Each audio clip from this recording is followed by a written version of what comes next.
Class 9-এর final পরীক্ষার জীবন বিজ্ঞান প্রশ্নপত্র, ক্লাস 9 ফাইনাল পরীক্ষা জীবন বিজ্ঞান প্রশ্নপত্র, দেখো এই প্রশ্নগুলো রয়েছে। ক্লাস 9 ফাইনাল এক্সাম জীবন বিজ্ঞান মোস্ট ইম্পর্টেন্ট সাজেশন ভিত্তিক মডেল কোশ্চেন সেট, এই দেখো প্রশ্নগুলো রয়েছে। তৃতীয় পর্যায়ক্রমিক মূল্যায়নে ক্লাস 9-এ জীবন বিজ্ঞানের নাম্বার থাকবে 90, সময় থাকবে 3 ঘন্টা বা 3 ঘন্টা 15 মিনিট। একের প্রশ্ন, সঠিক উত্তরটি নির্বাচন করো। 6টি প্রশ্ন, 6 নম্বর। একের এ নাম্বার, কোন ভিটামিনের অভাবে রাতকানা রোগ হয়? অপশনে আছে এ, বি, সি, ডি। দেখো এর মধ্যে ভিটামিন এর অভাবে কিন্তু রাতকানা রোগ হয়। অনেক সময় প্রশ্ন হতে পারে যে জেরপ্থ্যালমিয়া রোগ কোনটা হয়, সেটাও কিন্তু ভিটামিন এর অভাবেই হয়। তো চোখ সংক্রান্ত যত রকমের রোগ আছে ম্যাক্সিমামটাই কিন্তু ভিটামিন এর অভাবে হয়। চলে আসছি নেক্সট প্রশ্নতে। বি নাম্বার, জলসংবহনতন্ত্র দেখা যায় যে পর্বের প্রাণীদেহে, তা হলো অপশন এতে আছে একে আছে দেখো টিনোফেরা, 2তে আছে একাইনোডার্মাটা, 3-এ আছে প্লাটিহেলমিনথিস, 4-এ আছে টিনোফেরা। দেখো এখানে সঠিক উত্তর হবে একাইনোডার্মাটা। ডিএনএ এবং আরএনএ অণুতে উপস্থিত শর্করাটির প্রকৃতি হলো টেট্রোস, পেন্টোস, হেক্সোস, অ্যালডোস। ডিএনএ এবং আরএনএ অণুতে উপস্থিত শর্করাটির প্রকৃতি হবে পেন্টোস। নেক্সট ডি নাম্বার, ছোটদের রিকেট ও বড়দের অ্যাস্টোম্যালেসিয়া রোগটি কোন ভিটামিনের অভাবে হয়? এখানে অপশন আছে ভিটামিন ডির অভাবে, ভিটামিন কে এর অভাবে, ভিটামিন ইর অভাবে, গ্লুকোজের অভাবে। সঠিক উত্তর হবে দেখো ভিটামিন ডির অভাবে হয়। এরপরে ই নাম্বার, কোষের শক্তিঘর বলা হয় গলগি বস্তু, নিউক্লিয়াস, মাইটোকন্ড্রিয়া, সেন্ট্রোজোমকে। সঠিক উত্তর হবে দেখো মাইটোকন্ড্রিয়াকে কোষের শক্তিঘর বলা হয়। এফ নাম্বার, কোন মৌলটি উদ্ভিদের ক্লোরোফিল অণু গঠনের জন্য প্রয়োজন? Magnesium, potassium, calcium, sodium. সঠিক উত্তরটি হবে দেখো ক্লোরোফিলের গঠনের জন্য দায়ী হচ্ছে ম্যাগনেসিয়াম। মোস্ট ইম্পর্টেন্ট প্রশ্ন এটা। 2 নম্বর, নিচের প্রশ্নের উত্তর দাও। দেখো 18টি প্রশ্ন রয়েছে। 1 নম্বরে অর্থাৎ এ নম্বরে আছে কোন খনিজ পদার্থ উদ্ভিদের পত্ররন্ধ্র খোলা ও বন্ধ হওয়া নিয়ন্ত্রণ করে? সঠিক উত্তর দেখো এক্ষেত্রে হবে পটাশিয়াম, যার সংকেত হচ্ছে কে। কে বলতে ক্যালিয়াম থেকে আসছে, তাই না, পটাশিয়াম বলা হয়। নেক্সট বি নাম্বার, রক্তরস উপস্থিত একটি প্রোটিনবিহীন নাইট্রোজেন যোগের নাম লেখো। উত্তর হবে urea, uric acid. Next, nitrogen সংবর্ধনে সাহায্যকারী মুক্তজীবী ব্যাকটেরিয়ার নাম। দেখো এখানে মৃতজীবী ব্যাকটেরিয়া হবে, এটা হবে অ্যাজোটোব্যাক্টার ও ক্লস্ট্রিডিয়াম। নেক্সট ডি নাম্বার, দ্বিপদ নামকরণের প্রবক্তাকে? উত্তর হবে লিনিয়াস। ই নাম্বার, মানুষের একটি অন্তঃপরজীবীর উদাহরণ দাও। এর ক্ষেত্রে হবে দেখো ফিতাকৃমি। এরপরে পরের প্রশ্ন, মানবদেহে রক্তবাহিত ভাইরাসঘটিত কোন রোগে যকৃৎ সংক্রমিত হয়? উত্তর হবে হেপাটাইটিস বি রোগ। এরপরে প্রাথমিক অনাক্রম সারা জাগাতে কোন প্রকার অ্যান্টিবডি সাহায্য করে? আইজিজি। দেখো ক্যাপিটাল আই, স্মল জি, তারপরে দেখো ক্যাপিটাল জি। তারপরের প্রশ্ন, কোন অঙ্গে অ্যামোনিয়া ইউরিয়ায় পরিণত হয়? উত্তর হবে যকৃৎ। নেক্সট, কোন শিরার উভয় প্রান্তে জালক থাকে? এটা হবে পোর্টাল শিরা। নেক্সট, ব্লাড ব্যাংকে কোন অজৈব পদার্থ তঞ্চক রোধক পদার্থ রূপে ব্যবহৃত হয়? উত্তর হবে সোডিয়াম নাইট্রেট। এরপরের প্রশ্ন, হলোজৈবিক পুষ্টির শেষ ধাপটি কি? উত্তর হবে বহিষ্করণ। এরপরে জাইমেস উৎসেচকের উৎস কি? উৎস হবে দেখো ইস্ট নামক ছত্রাক। এরপরে শূন্যস্থান পূরণ করো। প্রথম প্রশ্ন, রিকেট রোগ হয় ড্যাশের অভাবে? অবশ্যই ভিটামিন ডি এর অভাবে হয়।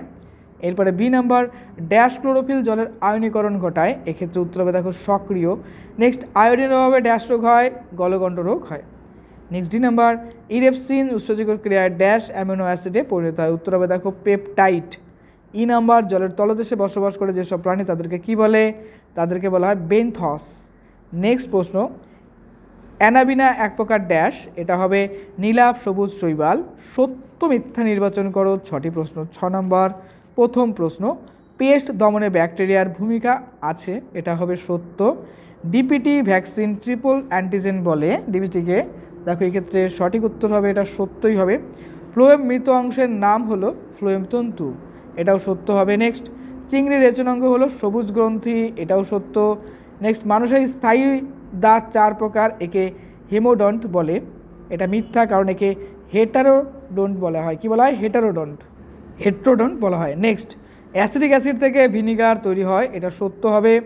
এরপরে আসছে আমরা বড় প্রশ্ন। দেখো মোস্ট ইম্পর্টেন্ট প্রশ্ন রয়েছে। তো ট্যাক্সন কাকে বলে? পলিরাইবোজোম কাকে বলে? তোমাদের ক্লাসের জীবন বিজ্ঞান, ভৌত বিজ্ঞান, ইতিহাস, ভূগোল, এই যে সাবজেক্টগুলো রয়েছে ক্লাস 9-এর মোস্ট ইম্পর্টেন্ট শর্ট প্রশ্ন উত্তর সহ কিন্তু আমি সাজেশন দিয়েছি। প্লে লিস্টে যাও ক্লাস 9-এর, ওখানে পেয়ে যাবে। এবং তার পাশাপাশি আমি কিন্তু প্রচুর মডেল কোশ্চেন সেট দিয়েছি, টোটালটা ফলো করো এবং বইভিত্তিক সাজেশনও দিয়েছি, অবশ্যই সেগুলো ফলো করো, একটা বেস্ট এক্সাম দাও। আচ্ছা, তোমাদের ক্লাস 9-এ যারা পড়ছো, কিছুদিন পরে তোমরা ক্লাস 10-এ উঠবে, কয়েকদিন পর পরীক্ষা শেষ হয়ে যাবে তোমাদের। তো রেজাল্টের পরে অবশ্যই যোগাযোগ রেখো, আমি তোমাদের ক্লাস 10-এ একটা নতুন অনলাইনে ব্যাচ খুলব, যেখানে আমি তোমাদের অঙ্ক, জীবনবিজ্ঞান এবং ভৌতবিজ্ঞান এই 3টে সাবজেক্ট মাধ্যমিকের জন্য পড়াবো। তো তোমরা কিছুদিনের মধ্যেই ক্লাস 10-এ উঠবে, তো অবশ্যই কিন্তু জয়েন হয়ে যেও। 3টে সাবজেক্ট পড়াবো, ওকে। নেক্সট দেখো, সিতে বলছে অ্যান্টিজেন এবং অ্যান্টিবডির মধ্যে দুটি পার্থক্য লেখো। প্রোটোবায়ন কী, তারপরে ইনাবার কোয়াসার্ভেট কাকে বলে, সক্রিয় পরিবহন কাকে বলে, মানুষের দন্ত সংকটটা কী, এপিটোপ কী, ডেঙ্গু রোগের বাহকের নাম লেখো, ইএমপি পথ ও টিসিএ চক্রের মধ্যে পার্থক্য লেখো। আচ্ছা, একটা বিষয় বলি, আমি নিচে তোমাদের হোয়াটসঅ্যাপ নাম্বার দিয়ে দেবো, গ্রুপ ক্রিয়েট করে তোমরা সেই গ্রুপে অ্যাড হয়ে যেও। তারপর যখন পড়ানো শুরু করব তখন সবাই অ্যাক্টিভ হয়ে যাও, ওকে। দেখবে নিচে একটা হোয়াটসঅ্যাপ নাম্বার দিয়ে দেবো, প্রত্যেকটা ভিডিওর নিচেই আমি চেষ্টা করব দিয়ে দেওয়ার, তোমরা খুব তাড়াতাড়ি জয়েন হয়ে যেও। আপাতত সবাই মন দিয়ে পড়ো, আর ক্লাস 9-এর এক্সাম একদম দুর্ধর্ষ লেভেলের দিয়ে এসো, সব থেকে টপ রেজাল্ট করো। ক্লাস 10-এ আমি থাকবো তোমাদের পাশে। নেক্সট দেখো, যে নাম্বার খাদ্য সংকটের কারণগুলি কী কী, হৃৎপিণ্ডের প্রধান কপাটিকাগুলি কী কী, নিউক্লিয়াসের দুটি কাজ লেখো, ক্রেবস চক্রকে টিসিএ চক্র বলা হয় কেন, সবার শোষণ কাকে বলে, প্রোটিন বাঁচোয়া খাদ্য কাকে বলে, নিউক্লিয়াসের দুটি কাজ লেখো। নেক্সট আসছি পরের প্রশ্ন, দেখো 5 নম্বরের প্রশ্ন, নেফ্রনের পরিষ্কার চিত্র অঙ্কন করো, বিভিন্ন অংশগুলি চিহ্নিত করো, অথবা মানুষের রেচনতন্ত্রের একটি ছবি। অনেকে বলেছে ছবি কী কী আসতে পারে, দেখো নেফ্রন আসতে পারে, রেচনতন্ত্র আসতে পারে, হৃৎপিণ্ড, এগুলো ভালো করে প্রিপারেশন করে রেখো। পেশিকলা কয় প্রকার ও কী, একটি জলের দ্রবণীয়, তারপর বলেছে যে একটি ফ্যাটের দ্রবণীয় ভিটামিন মানবদেহে ভূমিকা উল্লেখ করো, মস্তিষ্কের অবস্থান এবং একটি কাজ লেখো। পরে আরও কিছু প্রশ্ন আছে, তোমরা দেখে নাও, ওকে। ভিটামিন ABCD ভালো করে পড়ে রাখবা, সবগুলো ইম্পর্টেন্ট, গুরুত্ব এবং রাসায়নিক নাম খুব দেয়। তারপর আরও কিছু প্রশ্ন রয়েছে, ভালো করে প্রিপারেশন করো।